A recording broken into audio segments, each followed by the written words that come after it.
कभी कभी ऐसा होता है ना कि कोई दाद या खुजली वाली रैश बस जाने का नाम ही नहीं लेती। अगर आपके साथ भी ऐसा हुआ है तो यकीन मानिए, आप अकेले नहीं हैं। तो आज चलिए फंगल स्किन इन्फेक्शन की दुनिया को थोड़ा और समझते हैं। ये बीएचडी अस्पताल की तरफ से आप सबके लिए एक बहुत ही जरूरी हेल्थ मैसेज है। हम में से कई लोगों ने कभी ना कभी एक जिद्दी खुजली वाले रैश का सामना किया ही होगा।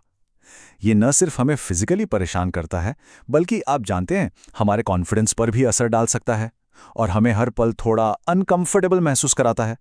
तो आखिर ये परेशान करने वाले रैशेज होते क्यों हैं? देखिए, इसकी जड़ में है एक फंगस, एक बहुत ही छोटा सा जीव जिसे गर्म और नमी वाली जगह हैं, जैसे कि हमारे शरीर के वो हिस्से जहां पसीना आता है, बहुत पसंद होती हैं। आज हम दो सबसे कॉमन टाइप्स पर फोकस करेंगे। एक है टीनिया क्रूरिस, जिसे जॉक इच भी कहते हैं, और दूसरा है टीनिया कॉर्पोरिस, जो शरीर पर कहीं भी हो सकता है। तो सबसे बड़ा सवाल ये उठता है कि हम पहचानें कैसे कि कौन सा इन्फेक्शन है। चलिए इसके लक्षणों को थोड़ा और बारीकी से देखते हैं ताकि हम अपने शरीर की भाषा को बेहतर समझ सकें। चलिए इन दोनों के बीच का फर्क समझते हैं। टीनिया क्रूरिस ये ज्यादातर जांघों के आसपास, मतलब ग्रोइन एरिया में होता है। इसमें तेज खुजली और जलन होती है और लाल धब्बे होते हैं जिनके किनारे एकदम साफ दिखते हैं। दूसरी तरफ है टीनिया कॉर्पोरिस। ये शरीर पर कहीं भी हो सकता है और इसकी खास पहचान क्या है? इसका रिंग जैसा गोल आकार, जिसके किनारे अक्सर थोड़े उभरे हुए से होते हैं। ये जानना बहुत जरूरी है कि ये इन्फेक्शन फैलते कैसे हैं, ताकि हम खुद को और अपने परिवार को भी बचा सकें। ये सीधे स्किन टू स्किन कांटेक्ट से फैल सकता है या फिर किसी की पर्सनल चीजें जैसे तौलिया या कपड़े इस्तेमाल करने से भी। और हाँ, एक बात याद रखिए, खुजलाने से आप इसे अपने ही शरीर के दूसरे हिस्सों तक फैला सकते हैं। क्या आप जानते हैं कि एक बहुत ही कॉमन मिस्टेक है जो ज्यादातर लोग करते हैं, और उस गलती से ये फंगल इन्फेक्शन कम होने के बजाय और भी बिगड़ जाता है। चलिए पता लगाते हैं कि वो गलती क्या है। जब भी हमें कोई रैश होता है तो हम सबसे पहले क्या करते हैं? केमिस्ट से कोई क्रीम ले आते हैं। लेकिन यहीं पर हमें बहुत सावधान रहने की ज़रूरत है।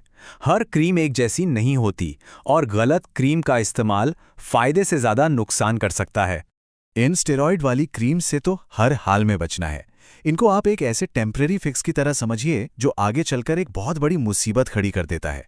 ये क्रीम्स खुजली को तो कुछ देर के लिए दबा देती हैं, लेकिन सच तो ये है कि ये फंगस के लिए पेट्रोल का काम करती हैं, उसे और मजबूत बनाकर इलाज को बहुत बहुत मुश्किल बना देती हैं।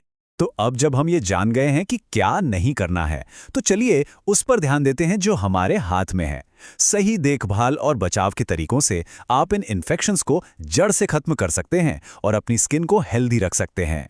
इलाज के दौरान इन 5 बातों को सख्ती से फॉलो करना बहुत जरूरी है।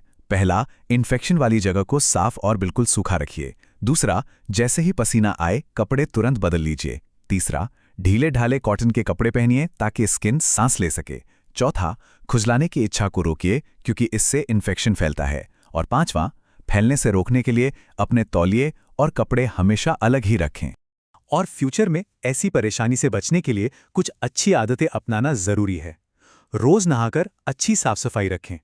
अपनी पर्सनल चीजें जैसे तौलिया या अंडरवेयर किसी से भी शेयर ना करें। कपड़ों को रोज धोएं और धूप में सुखाएं। सूरज की रोशनी फंगस को खत्म करने में मदद करती है। साथ ही टाइट और सिंथेटिक कपड़ों से बचें और जैसे ही कोई इन्फेक्शन दिखे फौरन उसका इलाज शुरू करें। यहाँ एक सबसे जरूरी बात याद रखनी है, डॉक्टर ने जितने दिन का ट्रीटमेंट बताया है उसे पूरा करें, भले ही आपको कुछ ही दिनों में आराम महसूस होने लगे। इलाज को बीच में छोड़ने का मतलब है इन्फेक्शन को और भी ज्यादा ताकत के साथ वापस आने का न्योता देना। ये जानना कि डॉक्टर की सलाह कब लेनी है सही इलाज की तरफ पहला कदम होता है। चलिए उन संकेतों पर एक नजर डालते हैं जो बताते हैं कि अब प्रोफेशनल मदद लेने का समय आ गया है। अगर आपका रैश ठीक होने के बजाय फैल रहा है या बार बार लौट कर आ रहा है तो ये किसी गहरी समस्या का संकेत हो सकता है। अगर दर्द हो रहा है या पस निकल रहा है तो ये एक सेकेंडरी बैक्टीरियल इन्फेक्शन भी हो सकता है। और हाँ, अगर घर में एक से ज्यादा लोग इससे परेशान हैं तो ये जरूरी है कि सब एक साथ डॉक्टर से मिलें ताकि सही इलाज हो सके। अच्छी खबर यह है कि फंगल इन्फेक्शन का इलाज पूरी तरह से मुमकिन है। आपको चुपचाप ये तकलीफ सहने की कोई जरूरत नहीं है। सही मेडिकल देखभाल से आप इस परेशानी को दूर करके एक स्वस्थ और साफ त्वचा पा सकते हैं। एक्सपर्ट देखभाल के लिए बीएसडी अस्पताल में हमारी डर्मेटोलॉजी टीम आपकी मदद के लिए हमेशा तैयार है। हम आपकी ज़रूरत के हिसाब से एक पर्सनलाइज्ड ट्रीटमेंट प्लान बनाएंगे ताकि आपकी त्वचा फिर से पूरी तरह स्वस्थ हो सके। आप आज ही हमें 8901304656 पे कॉल कर सकते हैं। चलिए, अब तक हमने जो भी ज़रूरी बातें की हैं उन्हें फटाफट एक बार फिर से दोहरा लेते हैं ताकि वो आपको हमेशा याद रहें। तो याद रखिए, खुजली वाला फैलता हुआ रैश फंगल इन्फेक्शन हो सकता है। स्टेरॉइड क्रीम से दूर रहें, ये समस्या को बिगाड़ सकती हैं। अपनी त्वचा को हमेशा साफ और सूखा रखें, इलाज का पूरा कोर्स करें और किसी भी शक के लिए त्वचा विशेषज्ञ से सलाह लेने में बिल्कुल भी ना हिचकिचाएं। याद रखिए, अपनी त्वचा के स्वास्थ्य को प्राथमिकता देना आपकी पूरी सेहत के लिए बहुत ज़रूरी है। बीएसडी अस्पताल में हम विज्ञान और विश्वास के साथ आपकी देखभाल के लिए समर्पित हैं। एक स्वस्थ त्वचा की ओर आपका सफ़र यहीं से शुरू होता है।